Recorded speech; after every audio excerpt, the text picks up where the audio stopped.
Assalamualaikum, sekarang aku mau review jasa essential oil yang warna biru. Ini khusus untuk batuk dan pilek pada bayi.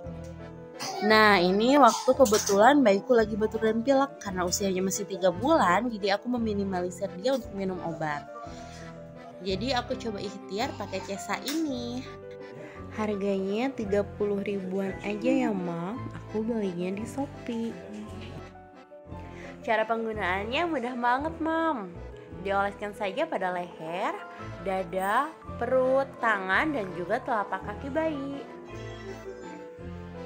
Nah, ini agak sulit nih, Mam, karena tangan sebelahnya pegang handphone untuk merekam.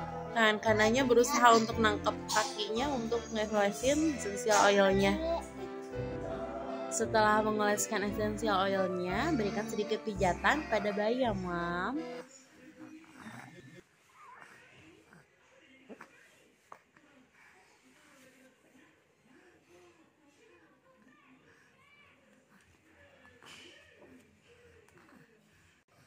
Setelah mengoleskan essential oil pada telapak kaki, jangan lupa untuk langsung menggunakan kaos kaki pada bayi, Mam. Alhamdulillah setelah penggunaan rutin selama 3-4 hari, batuk pilek anakku semakin berkurang. Berkurangnya drastis banget, Mam. Batuk pileknya sangat mendingan banget loh, Mam. Sebelumnya nafasnya tuh kedengar bunyi grok-grok, sekarang udah enggak. Mudah-mudahan anak kita sehat terus ya, Mam.